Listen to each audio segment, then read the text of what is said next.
Hi అండి, అందరికీ praise the lord. మీ అందరికీ ముందుగా happy Christmas, merry Christmas in advance.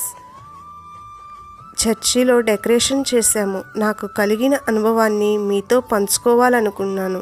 Christmas సమయం దగ్గర పడగానే మా చర్చి మౌనంగా ఎదురు చూస్తుంది అలంకరణ కోసం. ఖాళీగా ఉన్న హాల్, చీకటిలో ఉన్న మూలాలు, కానీ మా హృదయాల్లో చిన్న ఆశ, ఎంతో అందంగా తయారు చేయాలని.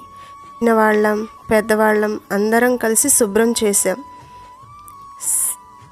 స్త్రీలైతే డెకరేషన్ మెటీరియల్ విషయంలో మరియు సండే స్కూల్ పిల్లలకు డ్యాన్స్ నేర్పించే విషయంలో సహకరించాము.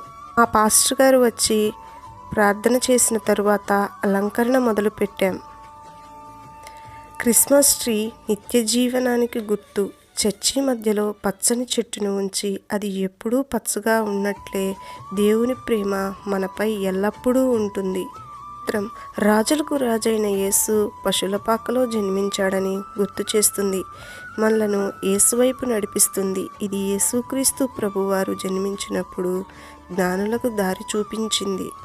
పశువుల పాక చర్చిలో ఒక చోట యేసు ప్రభువారు పుట్టిన సన్నివేశాన్ని బొమ్మలతో ప్రదర్శించాము. గడ్డివాము, మరియమ్మ, యేసేపు, పశువులు మరియు తొట్టిలో ఉన్న బాలయేసు రూపాలను చూస్తుంటే యేసు ప్రభువారు ఎంతటి దీనత్వంలో పుట్టాడో గుర్తుకు వచ్చింది. ప్రతి దీపం శాంతి, ప్రతి గంట ఆనందం, ప్రతి అలంకరణ విశ్వాసం. చర్చి అందంగా మారుతున్నప్పుడు మా హృదయాలు కూడా శాంతి, సమాధానం, విశ్వాసం, ఆనందంతో నిండాయి. క్రిస్మస్ అంటే కేవలం అలంకరణ కాదు, ఇది ఒక రక్షణ పండుగ అనిపించింది. బయట వెలుగులే కాదు, హృదయంలో కూడా వెలుగు ఉండాలి అని నాకు అనిపించింది. మా చర్చి అలంకరణతో మెరుస్తుంది. సర్వోన్నతుడైన దేవునికి మహిమ. Happy Christmas, merry Christmas. మీ చర్చి డెకరేషన్ ఎలా ఉందో మీరు కూడా నాకు చెప్పండి.